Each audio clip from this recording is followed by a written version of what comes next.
Hey, Road Trippin' fam. We are excited to let you know that Road Trippin' is proud to be presented by FanDuel. Never played NBA Daily Fantasy on FanDuel before? Well, check this out. Right now, FanDuel is offering up to a $500 bonus instantly when you make your first deposit with a 20% deposit match.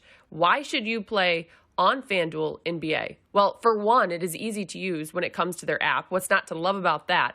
But also, for example, they offer different and unique contests across sports in relation to your skill level. Oh yeah, and get this. You can play for big prizes, single game contests for the biggest national matches, and enter contests for as low as 5 cents. That's right.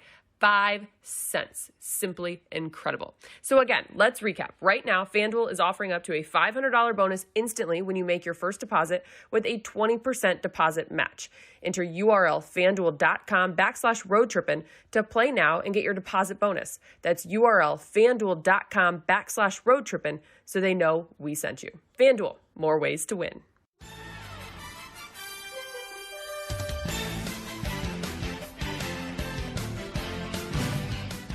Cheers.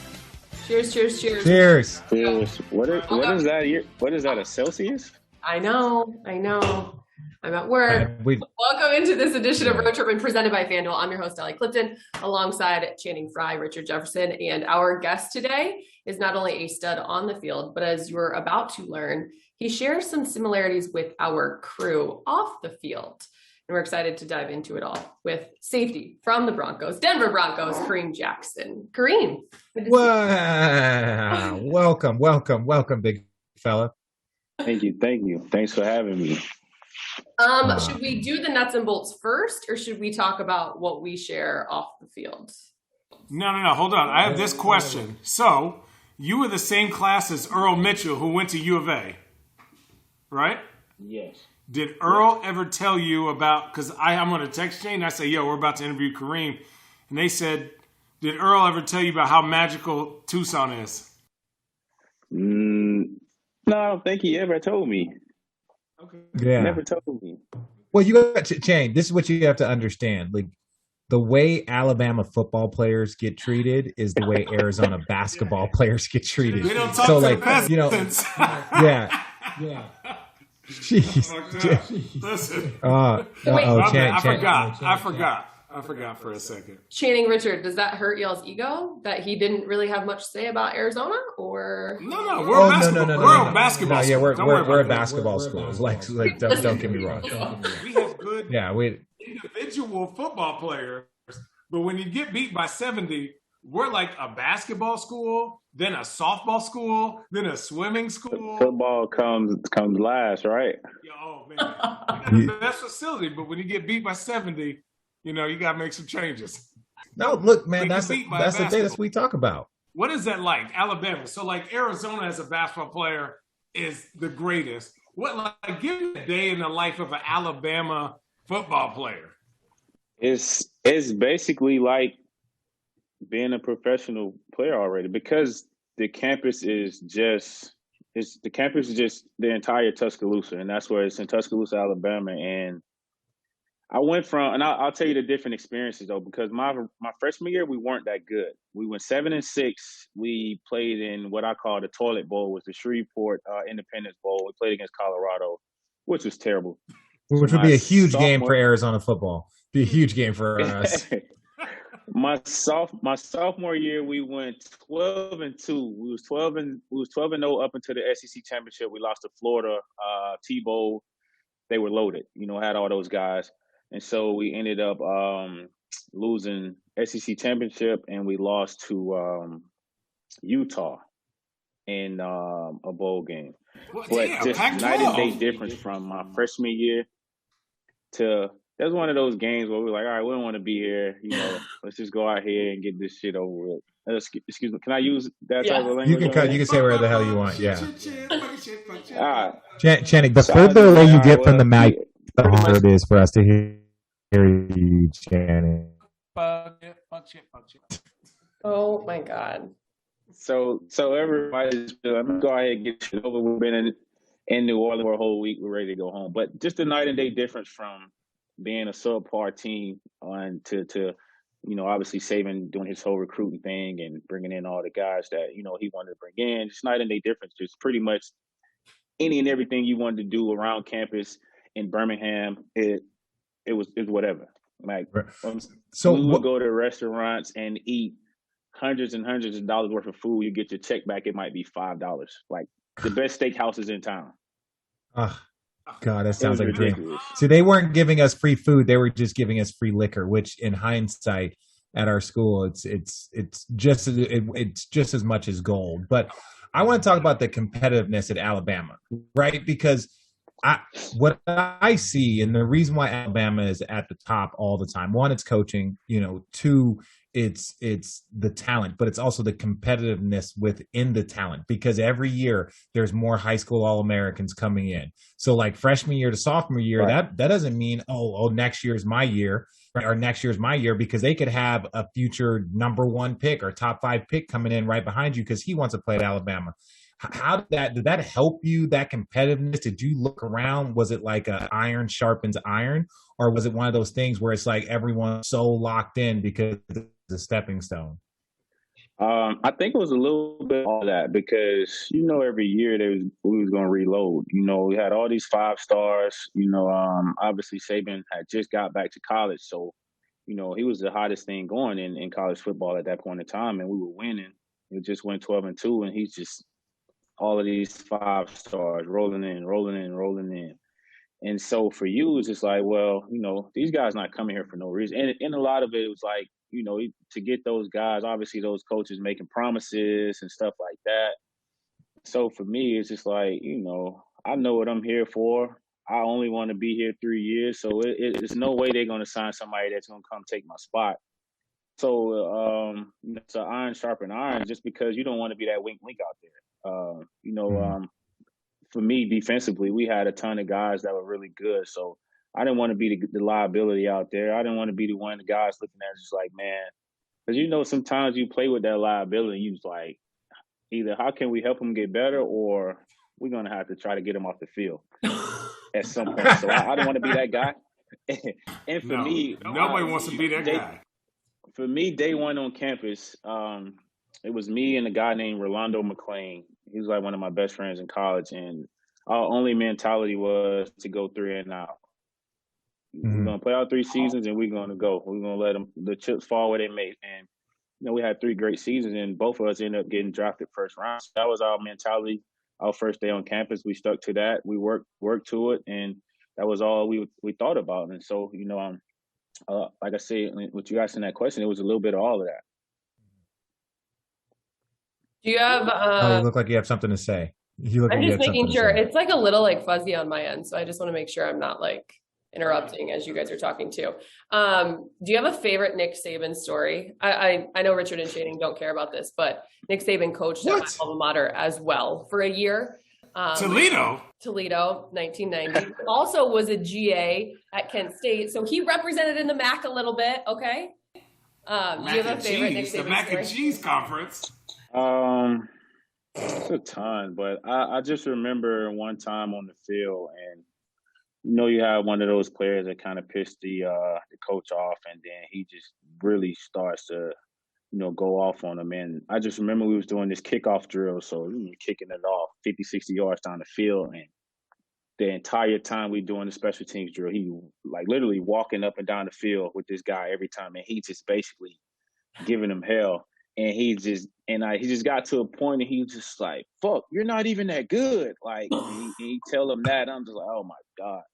But he was one of those guys, like, it didn't care what player it was. If he was a coach, player, athletic trainer, he didn't care. If he got pissed off about something, he's gonna let you hear about it. Did that help you? So, like, again, every school is different. Like the way, like we're going to associate with basketball, but, the way Urban Meyer approaches something is different than Nick Saban. The way Lute Olson, like our college coach, approached something is different than, let's say, Mike Krzyzewski. Shout out our guy, Roy Williams. Great career, retirement. We'll get into that. But do you think that that better prepared you? Because when you're talking about that type of environment at Alabama, next thing you know, you're getting into the NFL, and there's no difference. You guys are prepping the same. You're working the same. You're training the same. Like, was it a big jump for you? I'm not talking about like talent. Obviously, you're going against fucking Calvin Johnsons and different receivers like on a nightly basis. But was it a difference like, oh, this is the same, it's just the talent that we're going against is better? It definitely prepared me. I would say going into finally getting drafted, the coaches were a little more lenient. Obviously they expect you to come in and handle your business, and just leaving him, man, him being so demanding, and he's going to ride you for every little thing. And he was a DB coach as well, so we would watch film with him. We went through individuals with him, and so every little thing you did wrong, he was going to critique it. He's going to correct you here. Footwork. If you step outside of yourself to go a certain way, he's going to correct every little thing you did. So it definitely helped me. Just my mentality, just making sure I honed in on the little things as a player, and obviously expecting a lot out of myself, and not just expecting, the coaches to correct you on everything. So it definitely helped me in that aspect.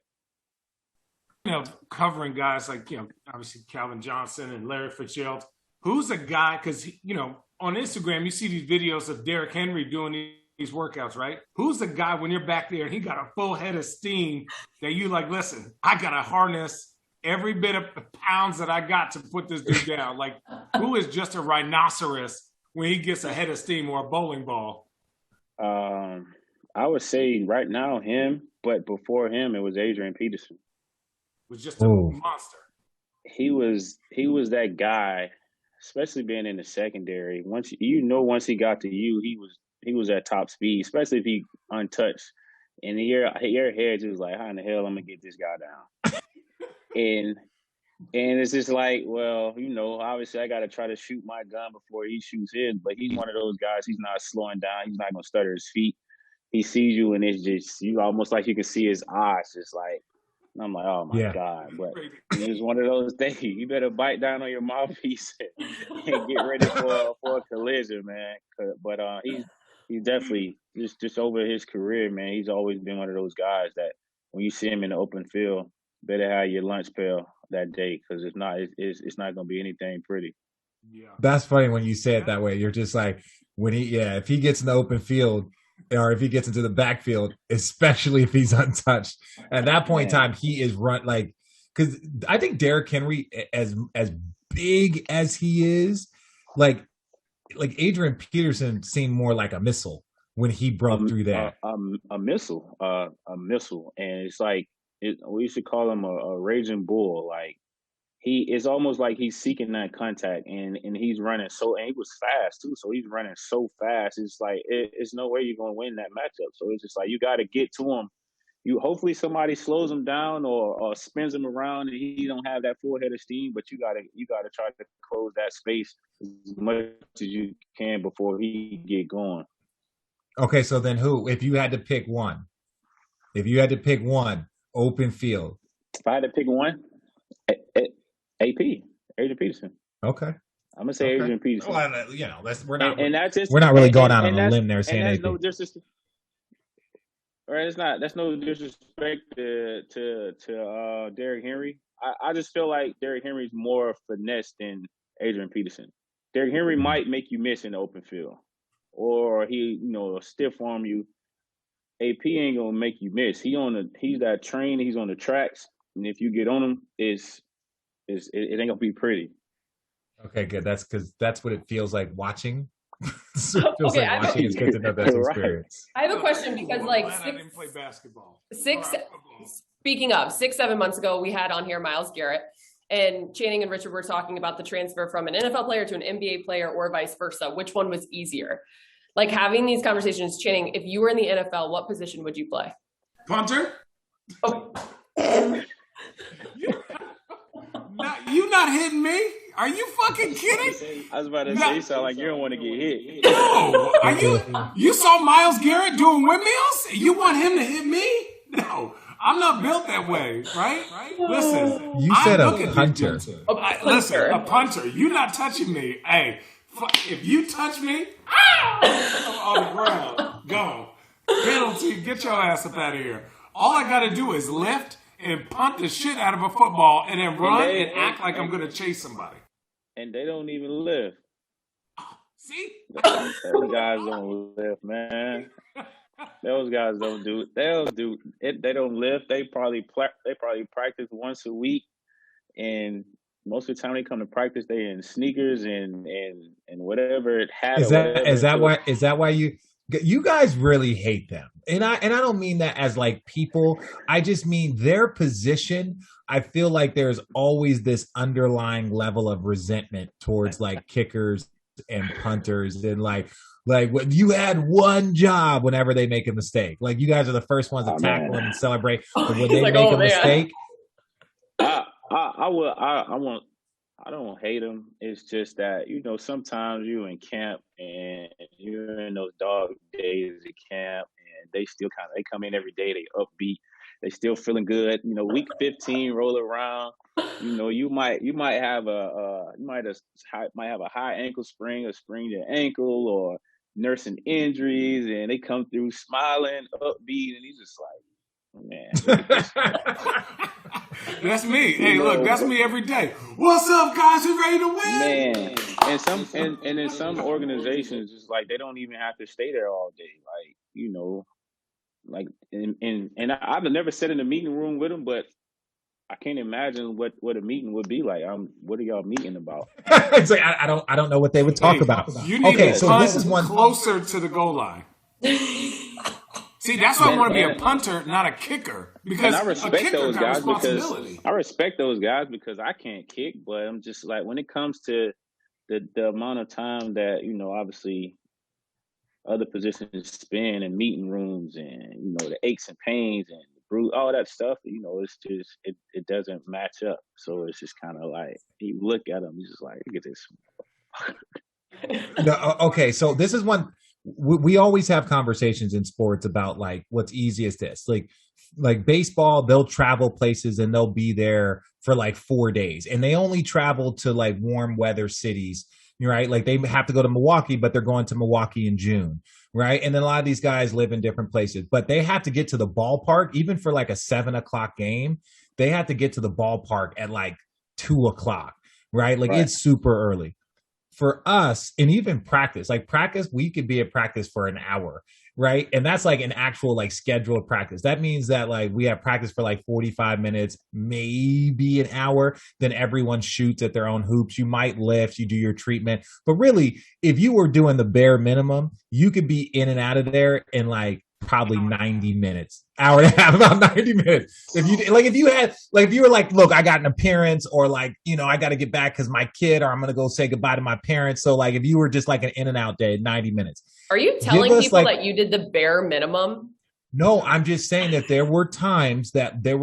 Okay, for instance, if you didn't, like, everybody knows this one, if you didn't pack before your flight, right? If you did not pack before your flight, you would get to practice and you would be like, guys, I got to go pack. So it's like, as soon as practice was over, there was no extra work. There was go home, pack, and then meet at the airport. So like, we were talking about like just a rare moment. That being said, will you tell people what a football like morning, like kind of like a medium to long day is for y'all? This shit's absurd. It's absurd. It's like, so for me, and obviously I'm a little older, so I got to get going. I had to get my body going, all this extra shit. So and obviously with being with Denver now, it's a little bit different when I was in Houston, because Houston will meet a little earlier. So in Denver, we probably meet about 8:30. I'm usually up about 6:30, 7:00. I'm like 5 minutes from the facility, so I'm usually I'm usually there.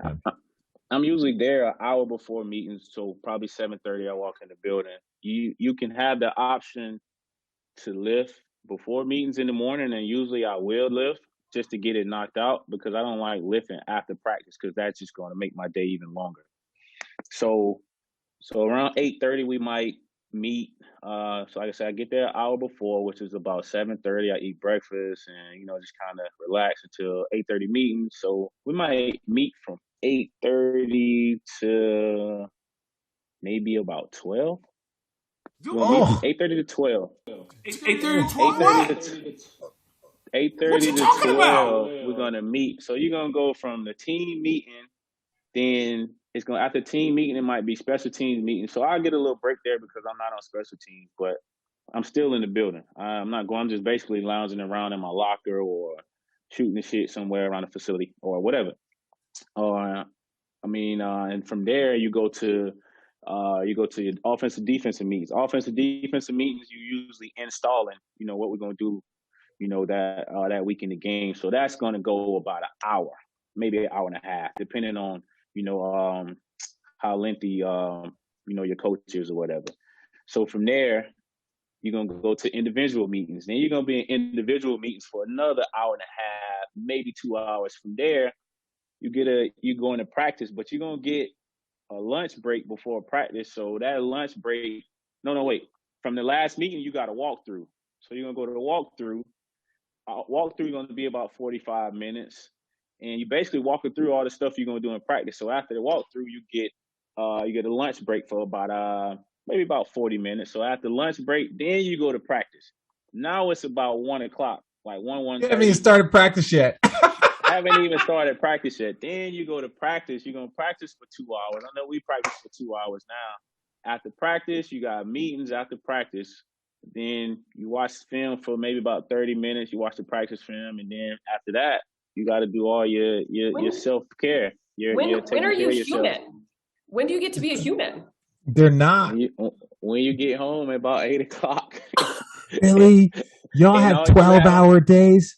And all you have, so when I'm done with practice and meetings, then I usually take another 2 hours. I do hot tub, cold tub, whatever else I need to do to make sure, I'm good to go for practice the next day. Then I finally go home. And once I get home, I relax maybe an hour or two. Then I have to watch film for another hour and a half to prepare myself for the next day. So by then, only thing left to do is eat and go to sleep. Get you a little sip of wine. I know that. Okay, so first of all, congratulations to you. You just signed another deal. That's mandatory. You just signed another deal with Denver. Yes, thank you. Okay? Thank you. Congratulations. You also, and this isn't to put you on blast at all, but here on Road Trippin, we love telling stories and we love when you tell your story. You also just discussed that you're not happy with the 17-week schedule. Did you just hear that day? Did you just hear that day that man just said? That's why I'm asking this. Did you hear that shitty day? What is the reasoning behind that? And that's just because for me, 16 games is enough. Like, by the time you get to week 12, 13, maybe 14, and if you're not a contender or not a team that's going to be in the playoffs, man, you looking at the schedule saying, shit, man. Hey, you planning trips. You like, man, the season's long enough. Once you go through camp, which is a month, you go through preseason, usually 4 weeks. And depending on who you are, you may not have to play, but you still got to practice and do all this other stuff. Now you got to prepare all week, all year and play 16 games. By the time you get to that week 16, 17, man, your body is beat up. You beat the shit. And it's just like mentally you're shot and you're just trying to find a way to get to Sunday. And so you're going to add another week on top of that. And for me, I'm just like, all right, well, if you're a team that's in contention, why add another week when you can go out there and knock some of your best guys, go down just because you added another week. And when you get in the playoffs, you don't got your best guy or one of your best guys or something like that. So it just doesn't make sense. Like I feel like 16 weeks is enough. Can't get that shit done in 16 weeks, then it's a problem. Well, and again, if it's not the 17th, I feel like aren't they adding another playoff game? Are they adding another not a playoff round, but like an opportunity for teams? They did that they started that last year. So I think it was 3 games. So they added one extra like round, so another wild card game. So okay. So my thing is this: if you guys as players, like you've heard enough players speak out about this, saying they did not want this, that this is not just purely about money.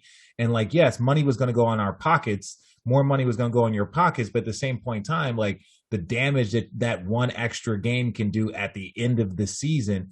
So why did you guys agree to this? Why as players? And I'm not asking you to put your guys on blast, but just like you heard too many guys speaking out against this, and the guys that were obviously speaking for it and voted for it have been semi-quiet during this time.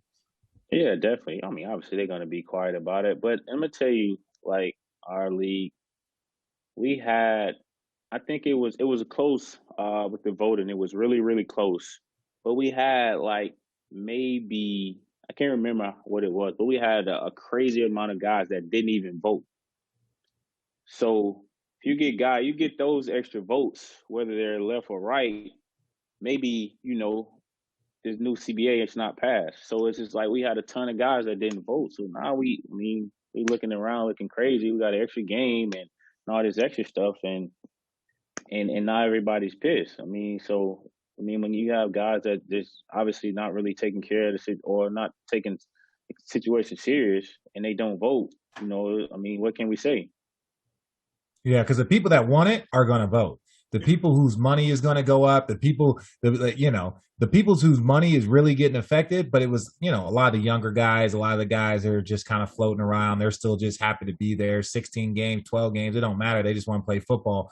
But it's like you're not really. Yeah, when you guys said 17, I was like, well, they had to approve it.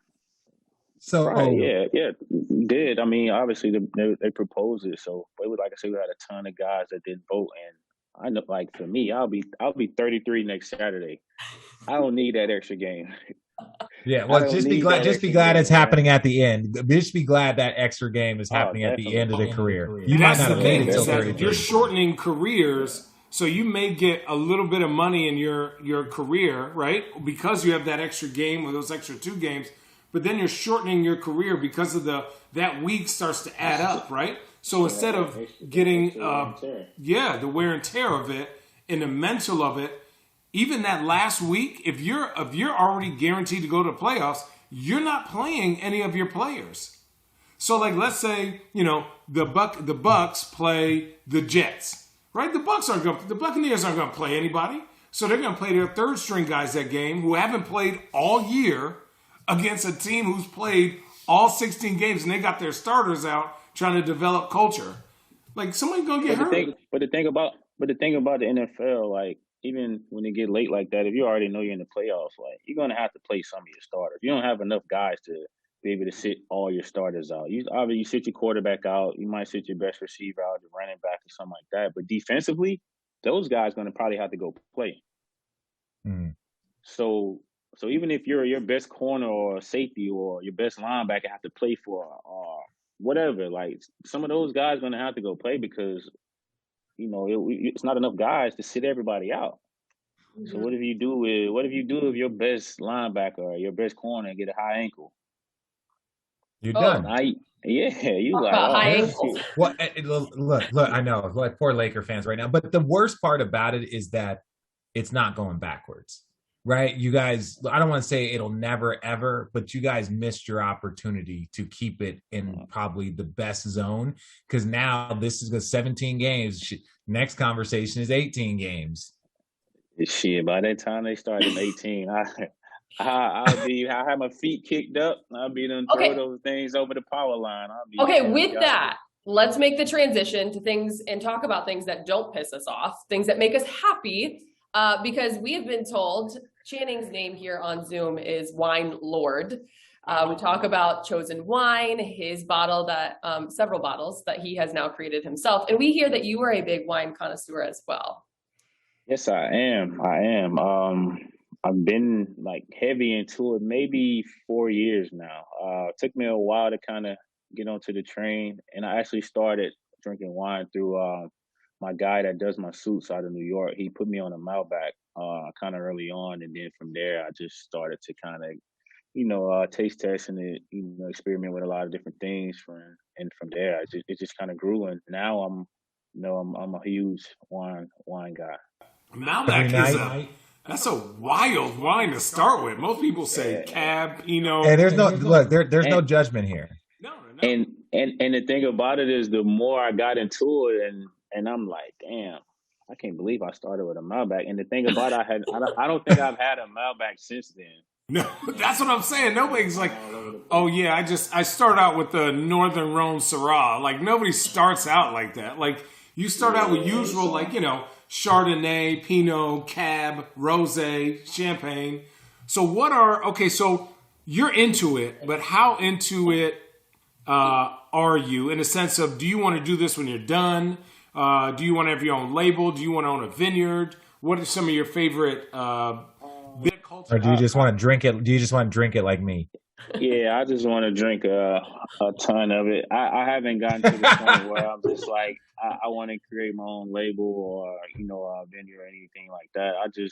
I just really enjoy it. You know, downtime, it's not too heavy on me. Obviously, during the season, a glass or two every night for me, you know, kind of relaxes me, you know, from a long day, and you know, and it keeps me, you know, it keeps me happy. It keeps a smile on my face at the end of the day after, like I say. But for me, I just love to enjoy it. I haven't gotten to the point where I was like, oh, this is something that I really want to, you know, invest in as far as, you know, a vineyard or anything like that.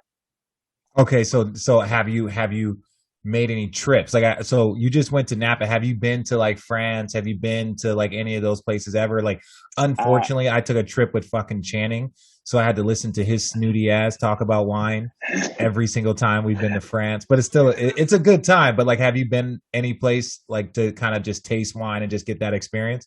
I haven't gone to France or anywhere like that. Right now, I just, you know, try to take a trip here and there to Napa and hit all the vineyards there before I can get to the point to go to France and stuff. How was that France trip? Man, listen. It's different. You're going to look, no offense, here's the deal. France, Italy, they have been doing this for hundreds of years. Right. Napa has been doing it for like 50. So like, this is maybe second generation. They're at like 30, 40 generations of somebody doing something. So like, when they say, oh, these vines are 600 years old, you're like, God damn. You understand why it's $300 a bottle. They just have a respect for it. Not that Napa doesn't.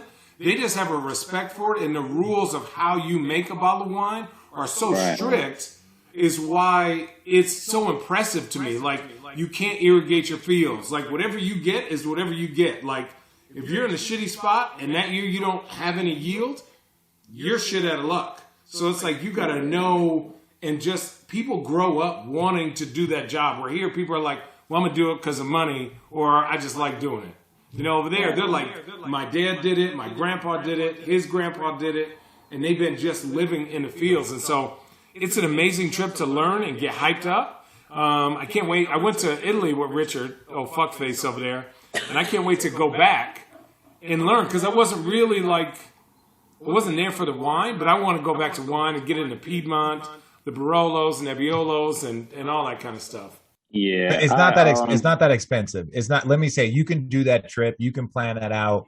Like what? Like it's not. What's not that expensive? Because Thank you. Based on your contract, you're gonna be just okay. Football and basketball is a little different. So. Okay. So let me say, what year is this for you in football? 12.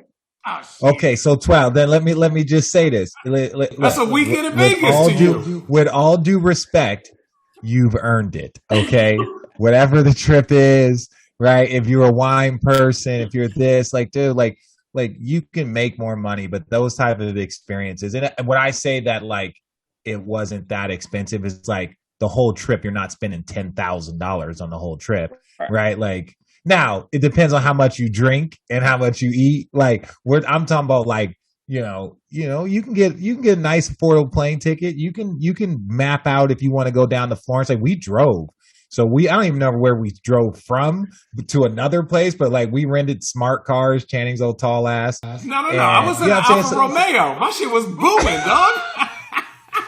Hey. No lie, I was freaked out because I'm like, I don't ever drive. When we were in Italy, we had a driver and they drove us everywhere, right? Because our wives went. And so now Lauren's like, yeah, let's rent a car. Everyone's like, yeah, let's rent cars. I'm like, you gonna have my big ass driving? And everybody rents these cars and we're just driving down the coast. We went to Provence, we went to Bordeaux, we took the train to Bordeaux, we went to Nice, we went to all these places. So if you go with a good group, it's the best trip ever. Like, it is unbelievable. I went to Italy when I was in college for spring break. One of my boys were playing. What kind of spring break? Like shit, that's that Alabama money. That's that Alabama money. Where you going for spring break? You going to Daytona? Nah, I'm gonna go to Italy. One of my boys were playing ball over there, so he flew me over for spring break. So was that considered an extra? Was that considered an extra benefit? Are we allowed to talk about that now? Well, yeah, we can talk about it now. But at that point in time, everybody's like, "Where are you going?" I'm just like, "Man, I'm gonna probably just stay here, or I'm gonna go back home." And you don't got to think about it. And the thing about it, he went to Kentucky, so he's just like, "Listen, man, you can't tell nobody this and that." So I'm like, "All right, cool." And I ended up driving home, and then I flew from Atlanta. Flew me over, so it was a cool little trip. But I obviously I wasn't into wine or anything like that. So I'm definitely have to get back over there and check it out. Yeah. Okay, don't so what's try your that football, basketball money shit. What, Richard? What's your what's your favorite varietal now of wine? So you're off the Malbec. I listen to you, Channing, when you speak. I'm a cab guy right now. Camus is one of my favorites. Opus. I'm a huge Opus guy, but I stay stocked with Camus. The special selection. That's one of my. Just now, when I just went, I checked the Gamble family vineyard out. That one was pretty good. It's a couple of others that I really really like, but Camus I can't go wrong. For me, I can't go wrong with Camus, and Sassicaia is another good one that I like. That Italian, one. Okay. Jane, did you get your Sassicaia? Did you get that? Did you get that from Bron? Did you get it? Did you end up getting it? Definitely did. Yeah. Have you ever tried Bond? Which one? Bond. Bond is really good.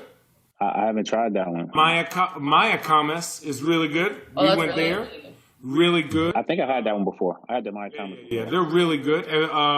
Heinz Cellars, you tried them? I haven't. I'm about to get you. I'm about to get after this. You have to send me a list or something, man. I got you a list, dog. Channing, you should probably let me be the spokesperson for Chosen for a second. You should probably send him your bottle. Oh, I can do that. We got great.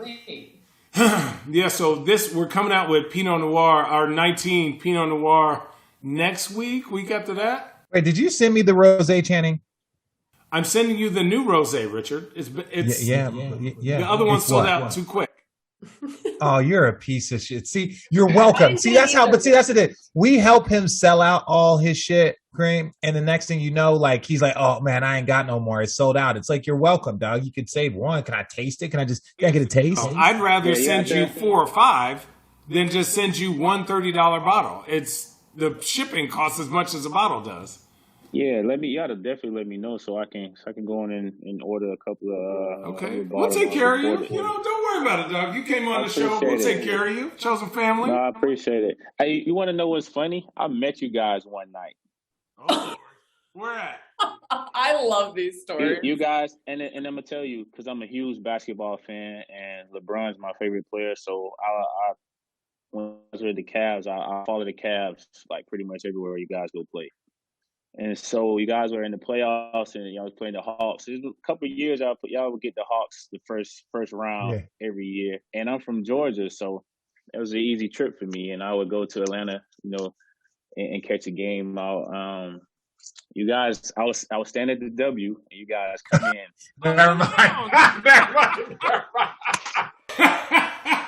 Yes, upstairs in the lounge part.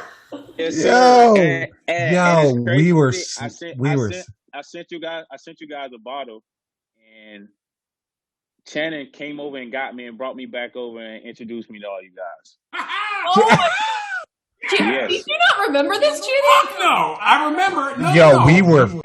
We were because I feel like that was right after we just went up 3-0, right? I did. Yeah, I remember it. And it's crazy because, like I said, I had one of my boys with me, and we were just sitting at the bar in the W, and you guys come in, and I'm like, oh, shit.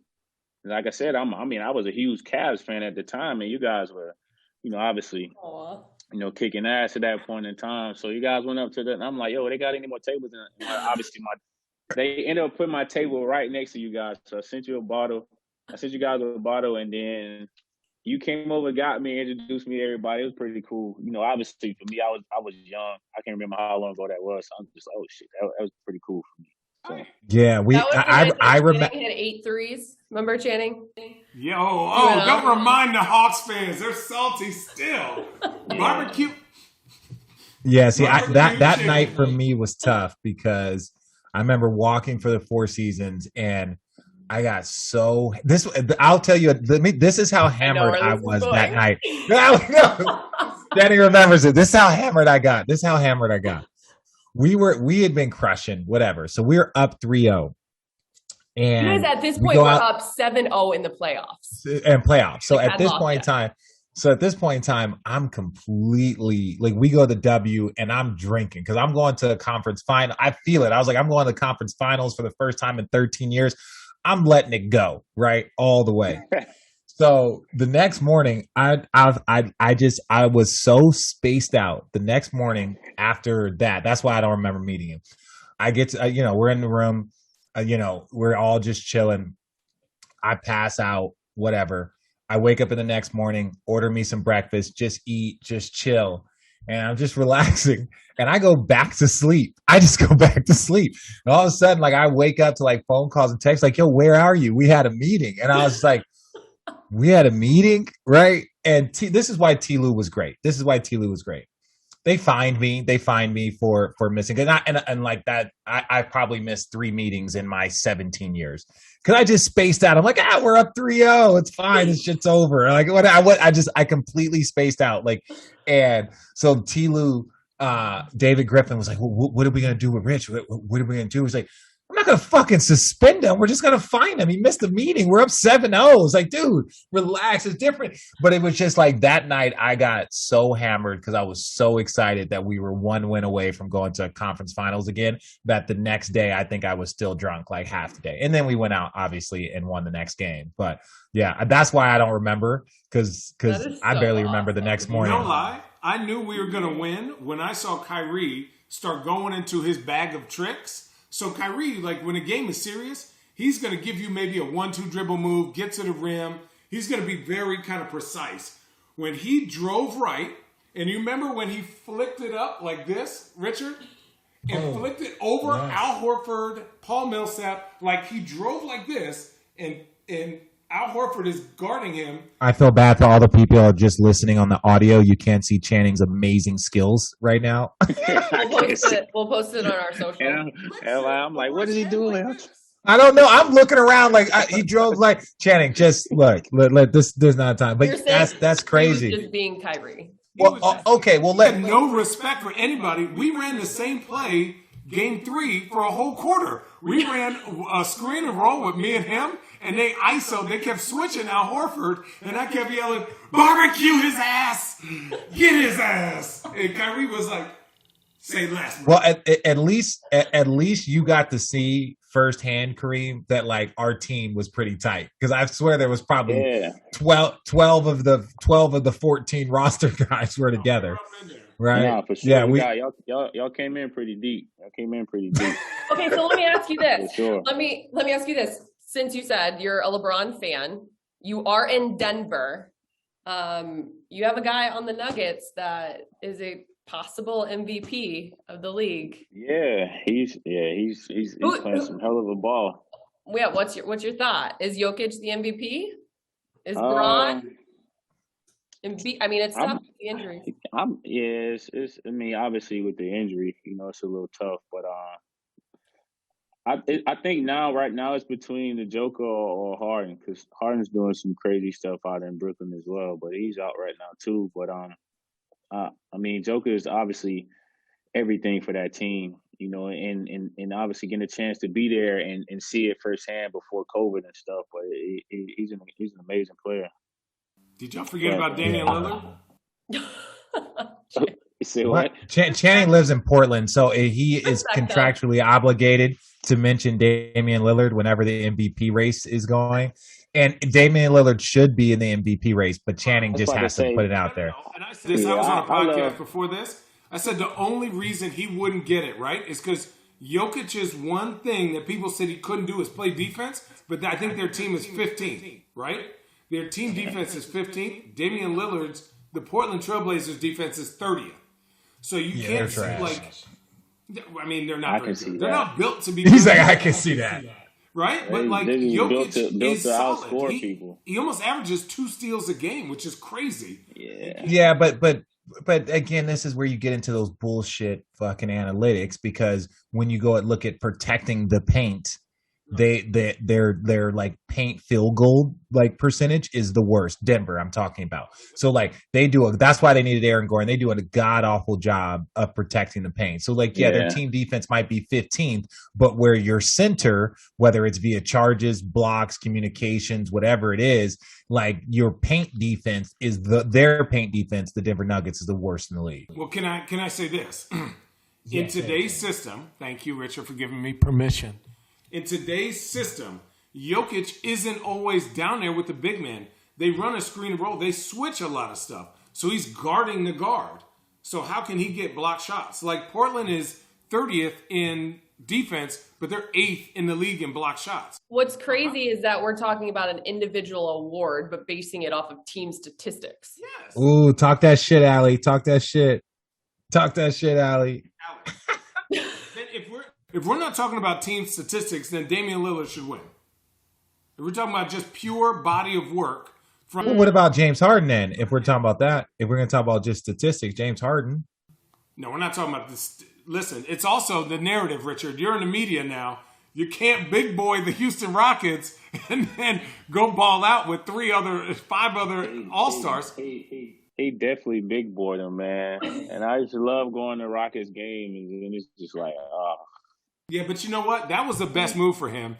I don't know the direction the Rockets are going. I like Paul Silas. I like John Wall. But, like, where are they going as a team? You either got to be really good or really bad. And I like Christian Wood. I think he's going to be really good. Yeah.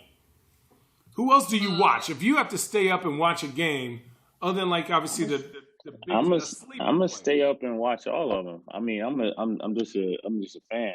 I'm just a huge fan, so I'm gonna stay up and watch all of the games. From the time they come on to the last one go off, I'm gonna watch them all. You know? There we go, man. Yeah, I'm not the guy that's just going.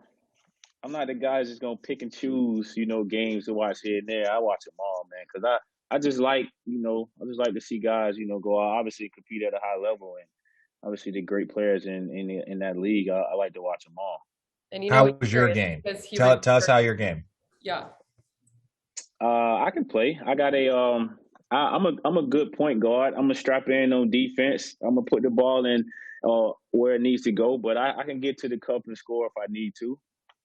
Oh, okay. So, give me the high school stats. Give me the high school stats. Give me the high school stats. I averaged about 15 in high school. I ain't gonna say look at you. I had a couple of small time offers, nothing big time, but I mean, what was a small time offer? I think I had Central Michigan or some shit like that. Hang on. There is nothing wrong with Central Michigan. It is in the MAC. I played at Toledo. Whoa. Wait, Allie, he's not disrespecting your school by saying Central Michigan. Look, if someone said, look, small town school. Yes, that's Central Michigan. Look, it's like, if someone says they had some Pac-12 offers and it was Washington State and I don't know, and Oregon State. As if it's bigger than Arizona, okay? And I was just one of those guys that was out there because I could play. I already knew, what was going to be, And they knew. They knew. They were like, he's gonna go play football. We just need somebody physical. Corner blitz. It would have to be Patrick Mahomes. Oh. Ooh. He be just talking shit out there. He's slippery too. And the thing about it, he don't really talk shit though. He's just so good. He's just so good, man. And what he does for that offense, and obviously the weapons that he have, it's just like it make your chances so much better. You can knock the hell out of him and kind of slow him down. But he's just so good, man, and I respect the hell out of him as a player, man. Like I said, he's just so smart as a player, and it's crazy. We was playing him this year, and he's in my division, so we play him twice a year. And the second time we played him, he's just looking at us, and he's like, all right, we're good, and he just basically calling our coverages out, and we like, oh shit, man, this is like, and we like, oh shit, and it's just like he's just so good, man. His skill set, his arm strength, the way he's able to keep plays alive. He just does so many great things for that team and that offense, man. It's one of those things you get a chance to knock the hell out of him. You want to make him pay for making you chase those guys around, and even when you have him covered, he's just gonna take off and run. Well, and that's the thing that makes it so crazy about him, though, is that when a guy's like that, when a guy that has that many weapons and is that skilled, I don't know, because again, we don't have anything like that in basketball. But because in basketball, we're running 4 up, 1 down, and it's like everybody knows. Like by the time you play a team 7 times in a series, do you know all their play calls? They all know. It's just a matter of like, we dare you to stop us, right? So like when a guy like that has that many weapons, and he's that skilled, and he's looking at you guys and he's calling out your defensive coverages, like what's the level of like, fuck, here we go. Like what the okay. Are you trying to hit with fake calls like audible, 32 chicken nugget 4? And then we was in this whole thing this year, so we was playing a lot of zero against him. So it's just like nobody has no help. It's no middle field safety. We basically blitzing everybody.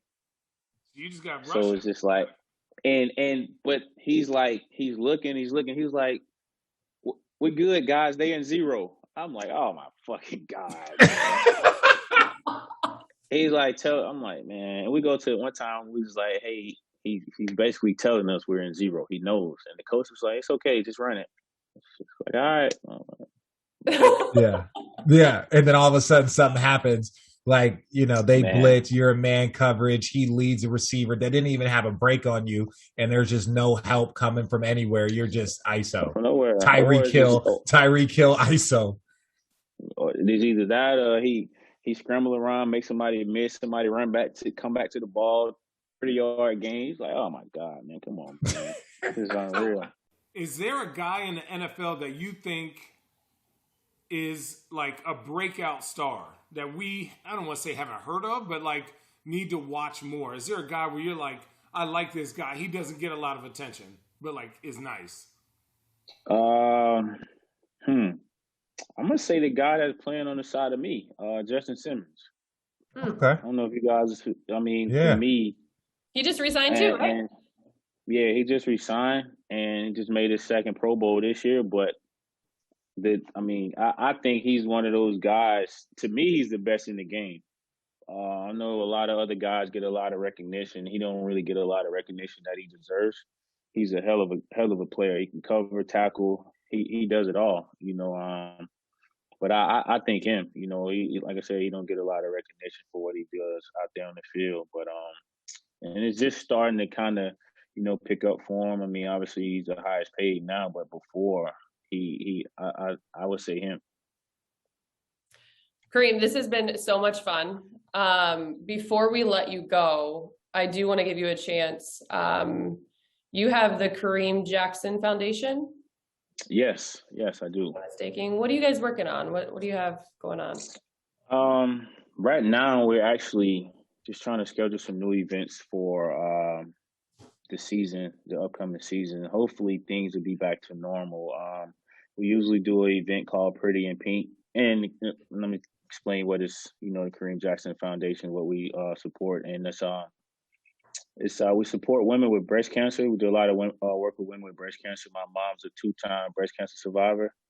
Mm-hmm. And we work a lot with kids with pediatric cancer. My sister is a leukemia survivor as well. So between those two causes, we do a ton of our work with those two causes. And like I said, firsthand, just being able to see it and what cancer does to a family, man. I just told myself once I got to a point or in a situation where I can create my own foundation and help some families and try to put some smiles on these kids' faces because they're not able to live normal lives as kids. There's no going outside and playing with them. It's no school. It's no friends. Sleepovers and all that stuff. It's none of that for them. So for me, I want to try to be a light for them and just try to be an escape and to get away from them whenever I can. And so we just try to schedule events, here and there throughout the year, throughout the season. Like I said, we usually do a Pretty in Pink event. It's where we just bring some women that's either battling breast cancer or that's in remission. They come in and we pamper them. We do manis and pedis. We may have a makeup artist there, and then we do lunch for them. Just try to pamper them just pretty much that entire day, so they can feel special. We do tons of visits to the hospital for the kids. For Christmas, we just went in. Well, we didn't go. We didn't get a chance to go, but we was able to send some toys to the Denver hospital, and we actually did it via Zoom, and just watching those kids open up toys and things like that. So just try to be some type of light for them and escape, and just try to put some smiles on their faces. Well, look, whenever you're doing events, let us know. Yeah, let us know. Yeah, that's Definitely, awesome. Definitely. Obviously, what you do on the field stands for itself, but that right there alone speaks to the character and the kind of person you are off the field. So we've had a wonderful, awesome time chatting with you. The stories are exactly what we here at Road Trippin love to tell. So thank you for joining us. Channing will send you all the bottles of wine and the list, all the intel you need. And all the list, big yeah. fella. I'm learning too, which is fun. It's like, I don't know a lot about Napa Cab, but when I go to the place where I store my wine, I'm always asking questions, right? And I think that's what makes wine fun. So, yeah, get my number, get whatever you need, and anything I got, you can get information-wise. All right, perfect. I really appreciate that. Do you have a spot in Napa? No, so I'm actually going to be in Napa in the next 2 weeks. We're doing a Sonoma Coast Pinot Noir, and we're trying to find a vineyard that we want to do a chosen family Napa Cab with. But it takes 18 months in barrel, so we have to get it now so we have to sign the contract now before harvest so we can give them the money to give us the grapes. There's a process. The whole wine business is awesome, but there is oh, you want wine? Oh, guess what? That's 2 years from now. That's a year from now. That's our champagne 4 years from now. So it's wild. That sounds awful. Wild. Man, I was about to say it sounds great, but well, there you go. Whenever you need anything wine related, hit up Channing. He'll direct you, if not give you all the answers. But Kareem, cheers to you. We appreciate you, on man. The new deal. You're awesome. I appreciate it. Thank you guys for having me. Awesome. It's another No problem. Hey Road Trippin fam, we are excited to let you know that Road Trippin is proud to be presented by FanDuel. Never played NBA Daily Fantasy on FanDuel before? Well, check this out. Right now, FanDuel is offering up to a $500 bonus instantly when you make your first deposit with a 20% deposit match. Why should you play on FanDuel NBA? Well, for one, it is easy to use when it comes to their app. What's not to love about that? But also, for example, they offer different and unique contests across sports in relation to your skill level. Oh yeah, and get this. You can play for big prizes, single game contests for the biggest national matches, and enter contests for as low as 5 cents. That's right. 5 cents. Simply incredible. So again, let's recap. Right now, FanDuel is offering up to a $500 bonus instantly when you make your first deposit with a 20% deposit match. Enter URL FanDuel.com/roadtrippin to play now and get your deposit bonus. That's URL FanDuel.com/roadtrippin so they know we sent you. FanDuel, more ways to win.